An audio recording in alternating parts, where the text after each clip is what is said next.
No vídeo de hoje, a proposta é matar duas bolas com uma tacada só.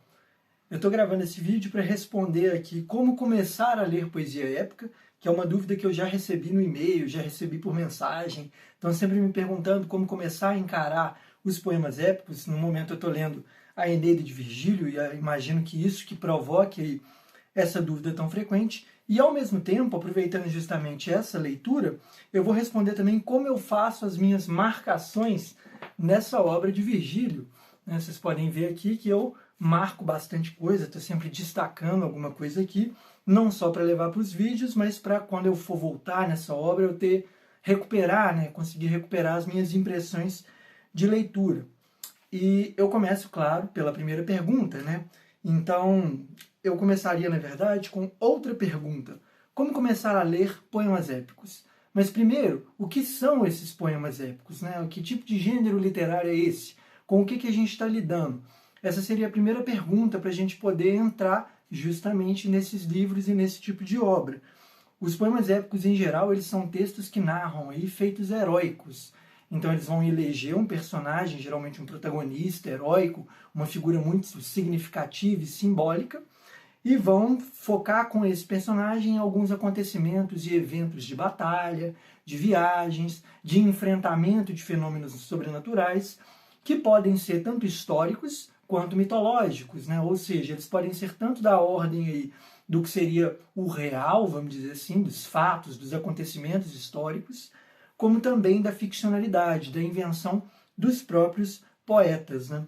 Só que é muito importante colocar aqui que, mesmo que jogue também com a ficção, que não seja só fatos históricos, esses poemas eles têm um caráter fundacional, né? Mas em que sentido? É fundacional na medida em que eles estão diretamente ligados a um povo e a uma identidade. Portanto, quando a gente pega, por exemplo, a Ilíada e a Odisseia, a gente vai entrar em contato com inúmeros detalhes da cultura grega e do que viria a ser a cultura helenística, né? Lembrando que esses dois poemas, a Ilíada e a Odisseia, são poemas de uma tradição oral. Eles eram cantados como grandes hinos em momentos de solenidade, de banquete, eventos políticos, etc. E isso dá um outro tipo de caráter para a forma como eles funcionam nessa sociedade. Esses poemas, de alguma forma, eles amarravam a identidade grega a um contexto cultural oral, né? Um contexto cultural compartilhado, vamos dizer assim. A mesma coisa poderia ser dita, só que já passando para uma esfera mais escrita, da Eneida de Virgílio. A Eneida, assim como a Ilíada e a Odisseia, ela tem um caráter aí de amarração cultural. Então ela funciona no momento em que ela é publicada como um hino, um grande elogio ao povo e à identidade romana. É claro que a gente ainda não pode falar de um caráter nacional. A ideia de nacional é moderna, acompanha o desenvolvimento dos estados modernos, só que de identidade é possível dizer. Ele se reconhecia, né? Virgílio se reconhecia, assim como Augusto, que foi o imperador a quem essa obra é dedicada, como romanos, né? E imaginavam que existiam alguns elementos do tipo glória, honra, alguns preceitos filosóficos que condicionavam, que determinavam esses sujeitos. A gente poderia dizer o mesmo dos Lusíadas de Camões para o povo português e até mesmo do Uruguai para o povo brasileiro, né? Do Uruguai, que é um poema épico brasileiro escrito pelo Basílio da Gama, que, né, tem os seus problemas, mas tenta passar por essa mesma condição de alavancar e de criar um ideal de nacionalidade para a narrativa, né, e para a própria cultura. Já com isso, eu trago para vocês a primeira dica de ouro aqui para a entrada nos poemas épicos, que é, quanto mais você souber do contexto dessas obras, melhor, né? Então, se você entrar em contato com as dinâmicas culturais, ler livros historiográficos, ler manuais, gente, manual, coisa curta, revista Recreio, sobre Grécia, sobre Portugal, né, e sobre a Roma Antiga, se você consegue reconstruir de alguma forma o contexto em que essas obras estão circulando, melhor, né? Tão melhor é. Você consegue entrar com mais facilidade nesses textos. Agora, para você que é impaciente, você que, né, quer ignorar essa primeira entrada cultural, com o contexto e tudo mais, a minha recomendação é não ir direto para esses calhamaços aqui, não ir direto para as obras na sua forma original. É melhor pegar versões adaptadas.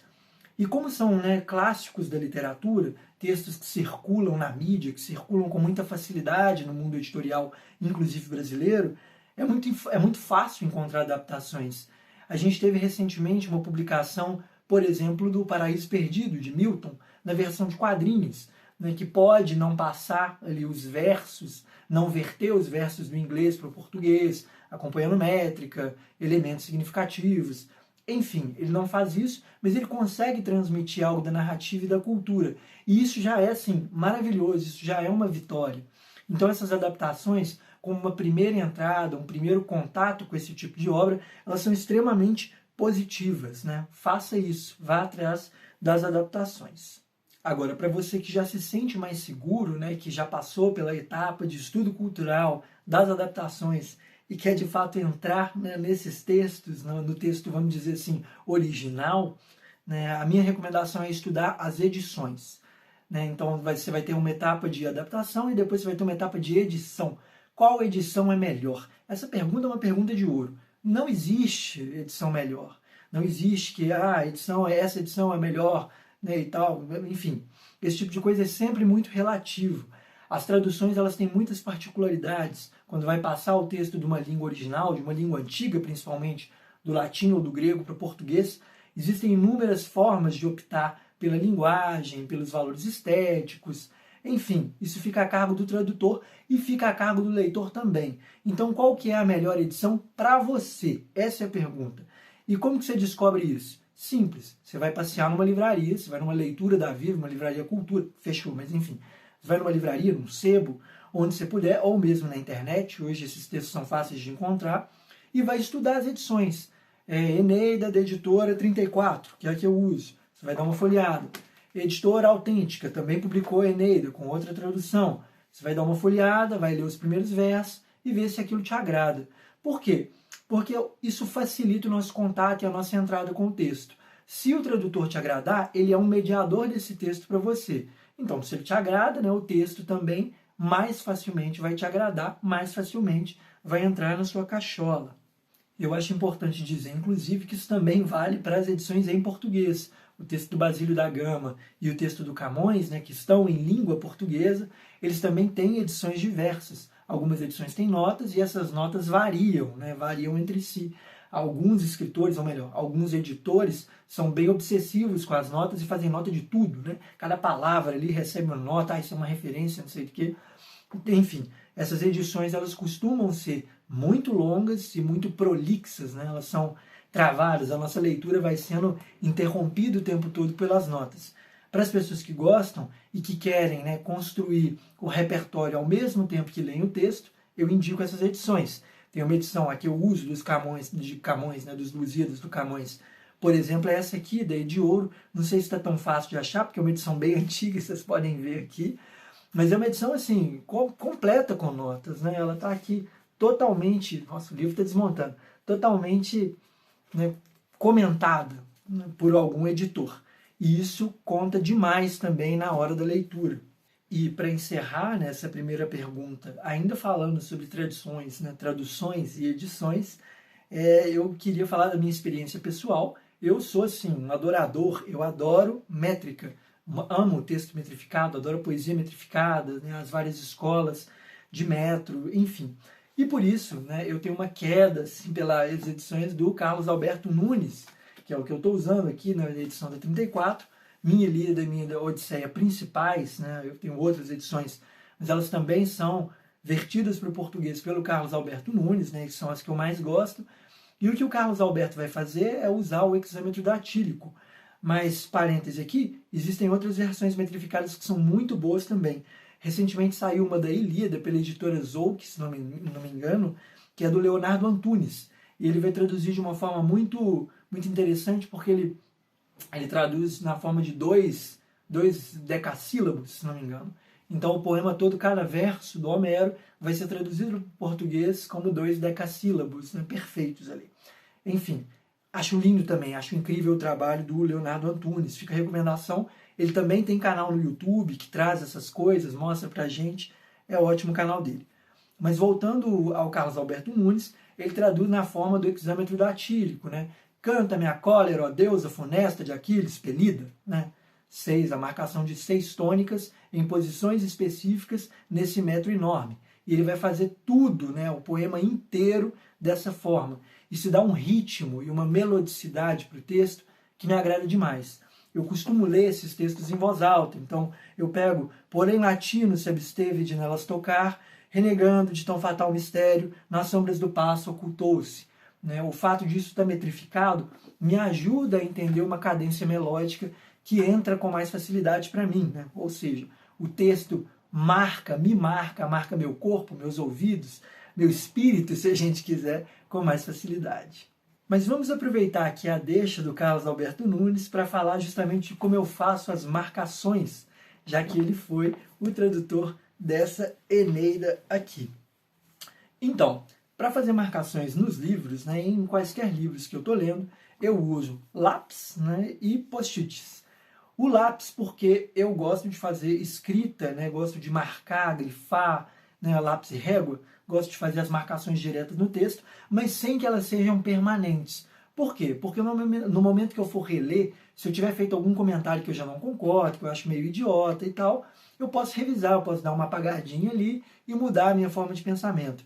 Vai ser um problema para a genética do texto, quando eles vierem na minha biblioteca e tentarem entender o que eu li, como eu li. Enfim, eles que se virem no futuro. Mas eu gosto de fazer as marcações a lápis. Quanto aos post-its, né, eu tenho uma coisa muito importante a dizer aqui. Não uso post-it em edição antiga. Né, vou pegar de novo o meu Camões aqui. Jamais colocaria post-its num livro como esse aqui, que está desmontando, né, na minha mão. Por quê? Porque post-it tem cola e cola, a longo prazo, danifica. Se o livro já é velho, você vai acabar com o seu livro. Eu tive isso, eu tive uma experiência particular e séria com isso, porque eu tenho uma edição lindíssima da Ilíada e da Odisseia, de uma coleção que foi publicada no Brasil, por uma editora que já fechou, do governo inclusive, assim, com imagens e tudo mais, tradução do Carlos, e eu usava o post-it de plástico e, assim, teve um momento que eu fui tirar o post-it e saiu o texto junto. Gente, assim, é como se você estivesse arrancando a casquinha de um machucado, de uma ferida enorme, né? Enfim, não façam isso, não use post-its em livros antigos. Então, se for necessário, eu compro uma edição nova, marco ela toda, rabisco ela toda e tal, né? Passo as anotações para o caderno, para o computador, enfim, e depois passo essa edição para frente. Se ela não for assim, essencial para mim, se eu não tiver criado um laço afetivo, eu passo ela para frente para que outro leitor possa ir interagir com o texto. Além disso, os meus post-its eles são divididos em 2 grupos, né? Vamos dizer assim. Eu uso post-its de plástico, que são esses transparentes e tudo mais, para fazer marcação de argumento e de cena que me agrada. Então, pegando exemplos da Eneida. A primeira fala de Enéas, para mim ela é importante. É o primeiro momento que o herói, o protagonista, está falando alguma coisa.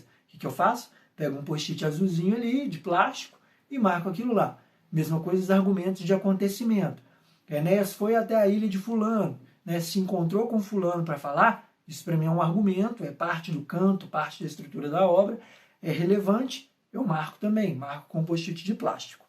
Agora, eu tenho também os post-its de papel, que são os meus favoritos, inclusive.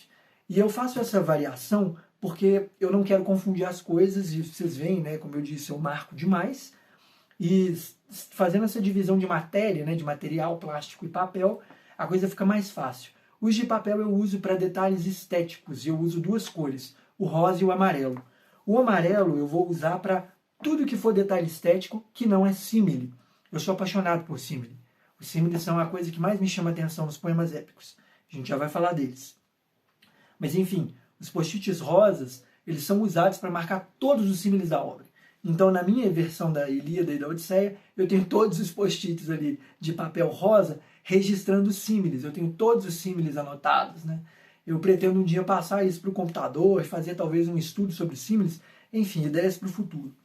Mas o fato é, eu marco, né, dessa forma, post-it rosa para símile, post-it amarelo para outros detalhes estéticos. Eu vou aproveitar, inclusive, que eu falei dessas coisas para apresentar esses detalhes estéticos para vocês, porque isso também vai facilitar responder a primeira pergunta, como ler poemas épicos.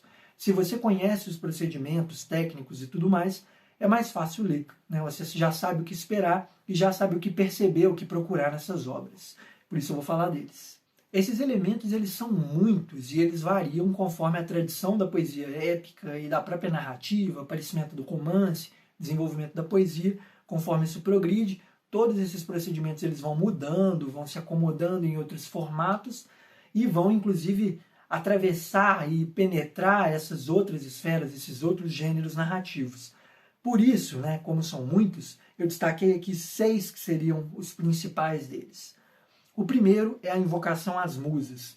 É muito comum que um poema épico comece com uma invocação às musas, e o que eu vou fazer nessa sessão do vídeo é passar por várias narrativas e mostrar esses elementos nas práticas, né, na prática aqui dos poetas. A invocação às musas, ela basicamente pode ser entendida como uma afirmação do caráter épico, né? Eu estou narrando aqui uma narrativa que é grande demais, é enorme, é difícil, complexa e tudo mais. Eu preciso da assistência de um deus. E para isso vem uma invocação à musa. Agora, é muito curioso que essa invocação ela pode ser uma invocação contrária, de tipo, olha, eu sei da minha história, eu sou um sujeito aí moderno, como Camões faz, eu não preciso da musa, eu dispenso a aparição da musa. E é justamente o Camões que a gente vai ler. Eu leio no canto 1, a invocação, né, a suposta invocação, feita por Camões. As armas e os barões assinalados, que do ocidental praia lusitana, por mares nunca de antes navegados, passaram ainda além da Taprobana, em perigos e guerras esforçados, mais do que prometia a força humana, e entre gente remota edificaram um novo reino que tanto sublimaram, e também as memórias gloriosas daqueles reis que foram dilatando a fé, o império e as terras viciosas de África e de Ásia andaram devastando, e aqueles que por obras valerosas se vão de lei da morte libertando, cantando, eu cantando, espalharei por toda parte, se a tanto me ajudar o engenho e a arte. Ou seja, as musas de Camões são engenho e arte. E ele continua, ele vai dizer isso. Cessem do sábio grego e do troiano, né? Cessem aí Eneida, Ilíada e Odisseia, as navegações grandes que fizeram.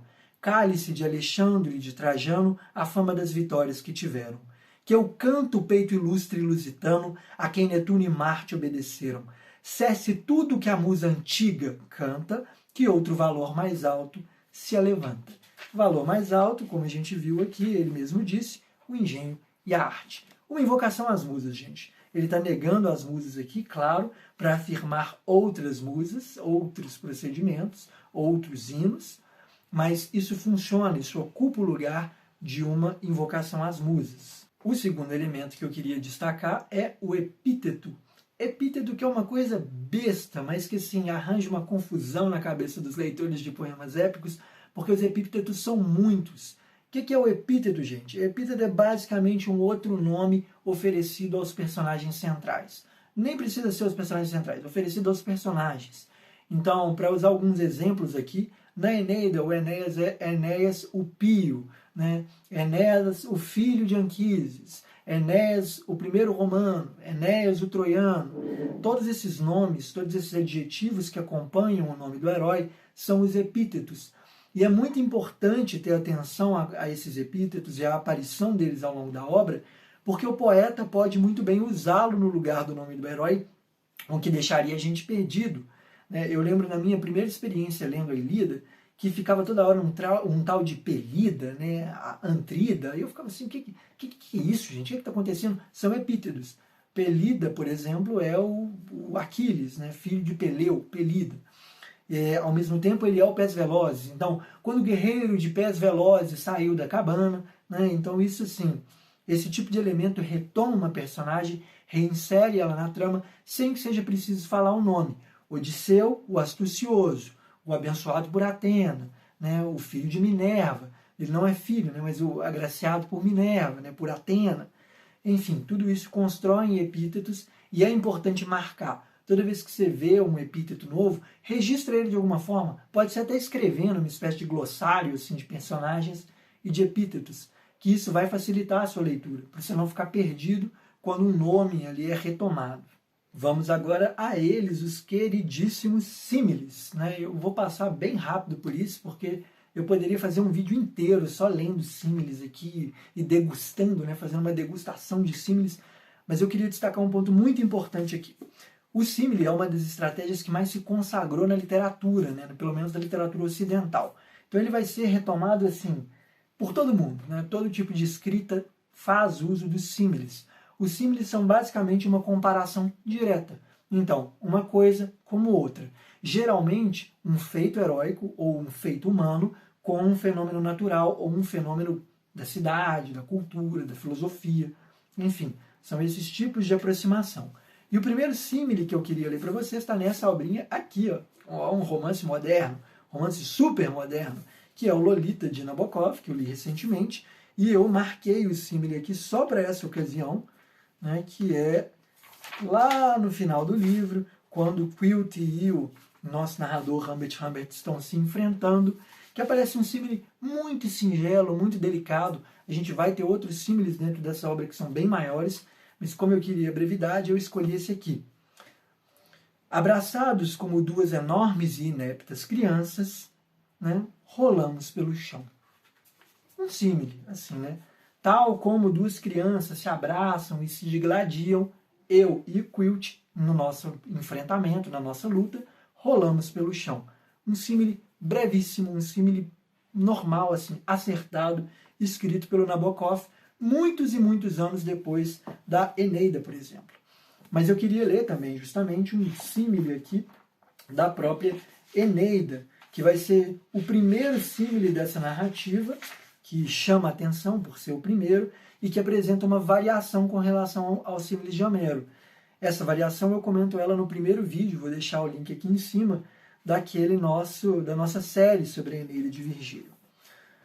O símile é página 85, verso 147, ou melhor, 148.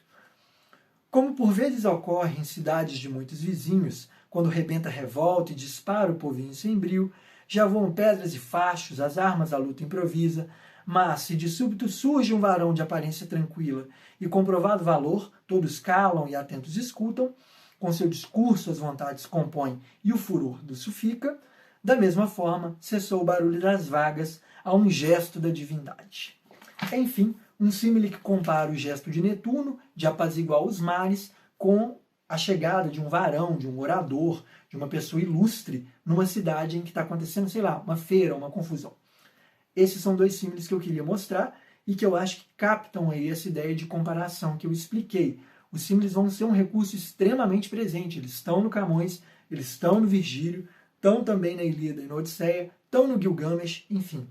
Eles estão em todos os lugares. Tudo que é narrativa épica faz uso frequente disso, e também os romances mais modernos, mais contemporâneos e atemporais.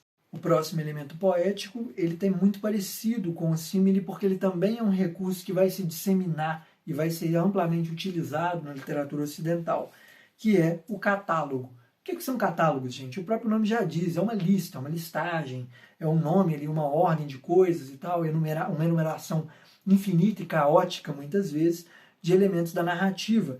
Essas listas podem ser de personagem, podem ser de itens, de presentes, de paisagens, de cidades, enfim.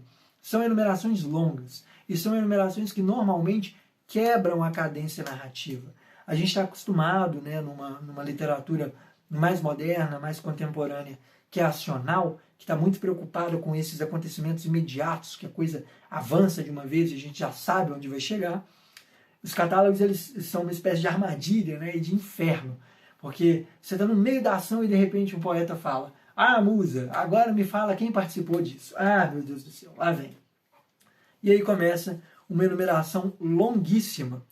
E eu queria destacar que isso é um elemento contemporâneo e moderno também, porque o catálogo que eu vou ler foi um catálogo que a Isadora já leu no vídeo de Paraíso Perdido dela, mas que eu vou retomar aqui, que é um catálogo do Grande Sertão Veredas, de João Guimarães Rosa. Né? Esse que é talvez um dos nossos textos, né? não diria poema, mas uma das nossas narrativas épicas brasileiras. Né? Talvez a maior delas, não sei. Há quem diga que sim, há quem diga que não.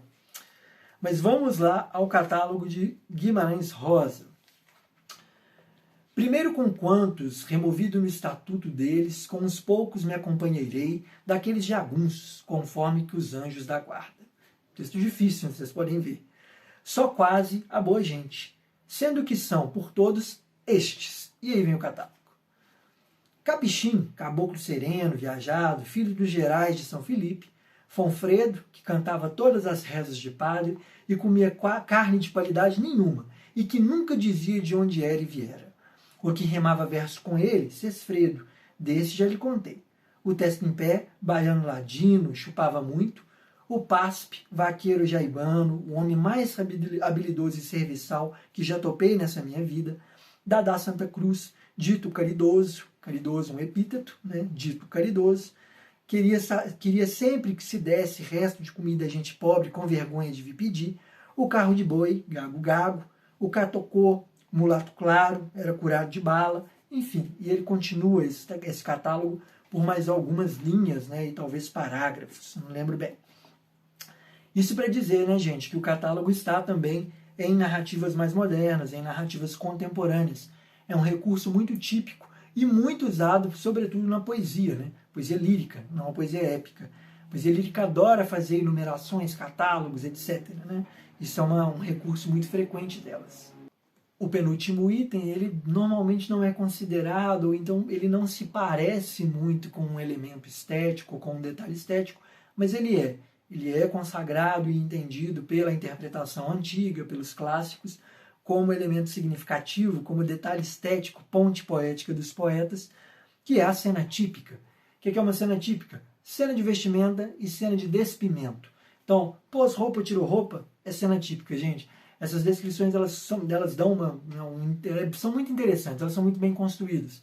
A gente vai ler uma da Ilíada de Homero aqui, eu vou mostrar para vocês. Mas o que eu queria dizer é que isso dá uma sintonia entre forma e conteúdo nesses textos que é muito maravilhosa. Então, o personagem ele não simplesmente sai da sua cabana para a guerra. Ele põe sua roupa. A gente tem acesso a essa coisa que é do âmbito particular. Ver o herói colocando a sua armadura, vestindo item por item, o que é também uma espécie de ensinamento de como colocar uma roupa, como se vestir para a guerra. Mas vamos lá, vamos ler aqui a cena típica do vestimento de Aquiles, que está no canto 19 da Ilíada de Homero. Vou ler na versão do Carlos Alberto Nunes. Os versos são o verso 369 e vai até o 390. Vou ler só um trecho, eu não vou ler ele inteiro, para não cansar vocês também. As caneleiras, primeiro, lavradas, nas pernas ataca, belas de ver, por fivelas de prata maciça ajustadas. Em torno ao peito, coloca, depois, a couraça magnífica.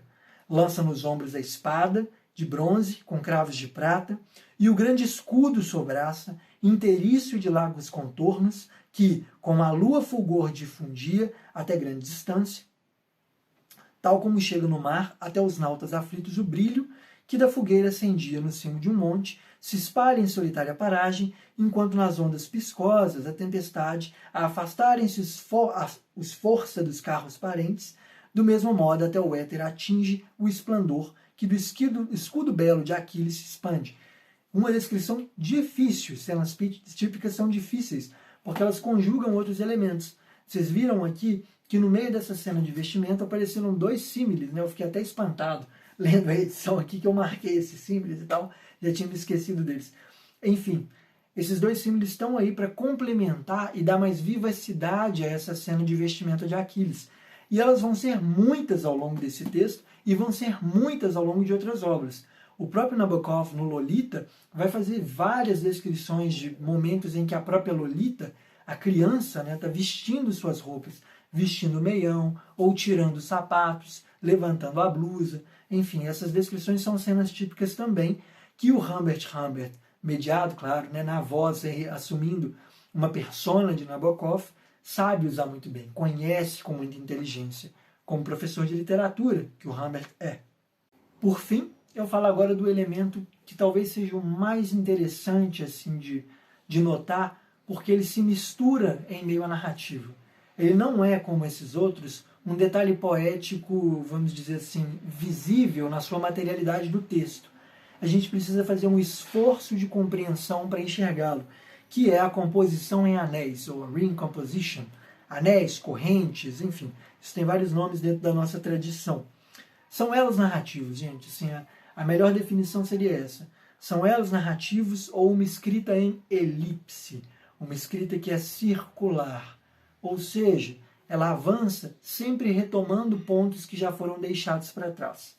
O exemplo que eu quero dar é de um romance contemporâneo, publicado em 1991, sem tradução para o português, e que no momento está sendo lido pela Isadora, né? Que é esse aqui, Wise Children, da Angela Carter, né? Escritora inglesa, pouquíssimo traduzida no Brasil, feminista e outras coisas mais, né? Uma escritora consagrada na Inglaterra, mas pouco falada aqui. E existe uma composição em anéis que eu acho muito interessante, que a Isadora me relatou essa composição e acho que ela é muito ilustrativa. Wise Children é, para começar, um romance sobre duas gêmeas que vai espelhar, em muitos casos, as tragédias de Shakespeare. Então, Shakespeare é uma referência importante para Carter e para essa obra em específico. E nesse texto, a gente vai ter uma cena muito engraçada em que uma personagem entra em cena entregando flores e cantando. A narrativa avança, né? Ela tem esse episódio entregando flores e cantando e tudo mais. E lá na frente ela se afoga. Ela de repente pega um carro, vai até algum lugar e morre afogada. Isso já estava anunciado, não só pela Angela Carter, né, mas pelo próprio Shakespeare. Como que se dá essa composição em anel no caso de Wise Children? A apresentação desse personagem que entra, essa mulher que entra em cena cantando e distribuindo flores, imediatamente estabelece um elo com outra obra, com a Ofélia, de Hamlet, de Shakespeare, o que coloca como destino dessa personagem que entrou cantando e espalhando flores, a morte por afogamento, inclusive. Então isso é dado na narrativa e acontece de forma subterrânea. Quando isso acontece no texto, a gente lê e fala, pô, essa personagem vai se afogar. E páginas depois, capítulos depois, possivelmente ela se afoga. E quando isso acontece, a elipse se fecha, né, ela dá mais uma volta e é maravilhoso. Quando a gente reconhece, quando a gente passa pela anagnose, né, pelo reconhecimento de um anel, a gente fica deslumbrado, né, da inteligência dos poetas. A Carter é inteligentíssima, como Shakespeare era e como os outros escritores também são. As composições em anéis são difíceis de compor, difíceis de fazer e difíceis também de perceber no texto. Então fiquem atentos a elas. Com isso eu encerro, né, essa exposição aqui dos elementos e também dessas duas perguntas que eu coloquei, como que eu marco meus textos e como entrar nos poemas épicos. Mas antes de fechar definitivamente, eu queria dar uma dica final, que é não leia sozinho, né? Ler sozinho é sempre muito difícil, principalmente quando a gente está querendo entrar no texto. A primeira vez que eu li a Ilíada, eu estava numa turma com 20, 25 pessoas, e a gente foi lendo aquilo acompanhadamente. A professora, né, a Teresa Virginia, que foi minha professora nessa disciplina de fundamentos, literatura grega, enfim, foi lendo caso a caso, apresentando os elementos coisa por coisa, colocava no quadro, pedia alunos para ler, e isso dá outra dimensão, dá uma dimensão afetiva na nossa entrada do poema, né? Na nossa entrada desses textos. Se você puder fazer isso para você, é muito bom. Procura um grupo de estudos. Aqui no YouTube a gente tem vários canais fazendo essa proposta de ler em conjunto e tudo mais, ao vivo. Eu ainda não cheguei lá, mas em breve espero conseguir fazer isso também. Mas para quem se interessar, eu deixo aqui a minha leitura da Eneida, seguindo canto por canto, um canto por semana, ou tentando, né, um canto por semana. Fica aí como recomendação. Comente, procure saber, se envolva com esse texto e com seus colegas de leitura, porque isso ajuda demais. Isso, né, é parte do processo de leitura, é parte de encarar essa aventura que é ler um poema épico. Com isso eu encerro esse vídeo. Agradeço demais por você ter lido. Comenta, curte, fala o que você quiser aí embaixo. Se você tem dificuldade com alguma coisa, eu vou adorar responder, eu vou adorar tentar responder pelo menos. Não sei se eu vou ter a resposta, mas eu paro o vídeo por aqui. Agradeço mais uma vez pela sua assistência, pelo seu assistimento. E é isso, e até o próximo vídeo.